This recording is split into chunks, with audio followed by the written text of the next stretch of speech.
Hello guys, welcome back to my YouTube channel Invincible Learning course. तो हमारे SQL के course में आपका स्वागत है। आज हम सीखने वाले हैं एक बहुत ही इम्पोर्टेंट टॉपिक के बारे में, जो कि है वेयर क्लॉज।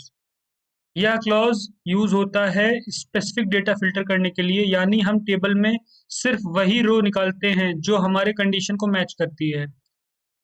अब हम लोग समझते हैं कि ये किस तरह से काम करता है। जब हम सेलेक्ट स्टार टेबल नेम लिखते हैं तो हमें पूरा टेबल के सारे रिकॉर्ड्स मिल जाते हैं, लेकिन मुझे अगर स्पेसिफिकली दिल्ली के लोगों को देखना है तो क्या ये मैन्युअली सर्च करूंगा? बिल्कुल नहीं। उसके लिए हम यूज करते हैं वेयर क्लॉज को, जो एसक्यूएल को बताता है कि इस कंडीशन के बारे में डेटा लेके आओ। चलो देखते हैं कि इसका सिंटैक्स क्या है। तो इसका सिंटैक्स कुछ ऐसा है: सेलेक्ट कॉलम का नेम, अगर तुम्हें कोई स्पेसिफिक कॉलम भी चाहिए तो, नहीं तो अगर तुम्हें स्टार लगाओ तो स्टार मिल जाएगा, मतलब पूरी टेबल में ही आ जाएगा।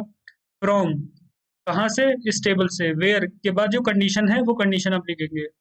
अब अब इसी चीज को नीचे जो हमने रेप्लिकेट किया था कि सेलेक्ट स्टार फ्रॉम पर्सन, मतलब कि पर्सन के टेबल में से सेलेक्ट करना है जहाँ पे where city equal to Delhi, जहाँ पे जो भी बंदे ऐसे हों, मतलब जो भी डेटा केवल दिल्ली का हो वो केवल फिल्टर आउट होके निकल जाए।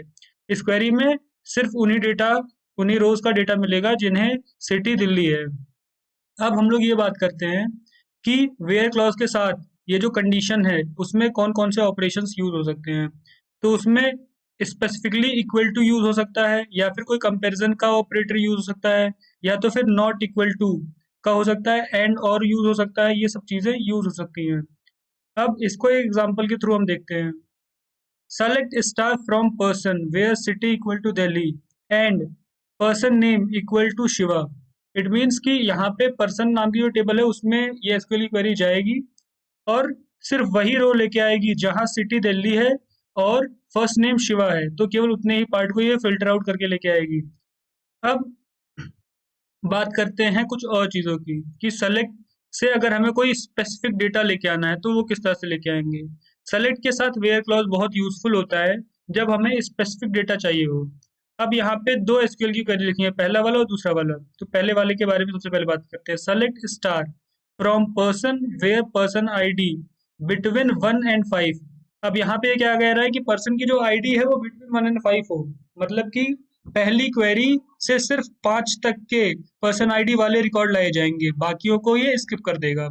उसके बाद जो दूसरी क्वेरी है वो ये लिखती है: select star from person where city not equal to Delhi. मतलब कि दूसरी वाली क्वेरी जो कहती है वो ये कहती है कि दिल्ली के अलावा सब रिकॉर्ड दिखाए जाएंगे जो कि दिल्ली सिटी से हटके हैं। तो इसमें से ये डेटा निकल जाएगी। ये सेम जो चीज़ है ये काम करता है अपडेट के लिए भी, वेयर अपडेट के साथ भी काम करता है, ऑल्टर के साथ भी काम करता है और डिलीट के साथ भी काम करता है। अगर हमें डिलीट करना है तो हम सीधा लिखते हैं डिलीट स्टार फ्रॉम टेबल। तो अगर हम ये करेंगे तो सारा का सारा जो टेबल होगा वही उड़ जाएगा। तो इसीलिए हम हमेशा वेयर की कंडीशन लगाते हैं, जहाँ पे हम लिखते हैं delete star from table where table, मतलब जो भी चीज हमें स्पेसिफिकली हमें हटानी है, where city equal to Bhopal for example, तो केवल भोपाल का रिकॉर्ड हटेगा, बाकी सब कुछ एज इट इज रहेगा। तो अब हम लोग अपने नेक्स्ट वीडियो में इसको देखेंगे, इसका प्रैक्टिकल एग्जांपल देखेंगे कि किस तरह से अपडेट, डिलीट और ऑल्टर के हेल्प से को किस तरह से यूज करते हैं और वहां पे किस तरह से हेल्प करता है वेयर का क्लॉज। तो thank you and bye bye.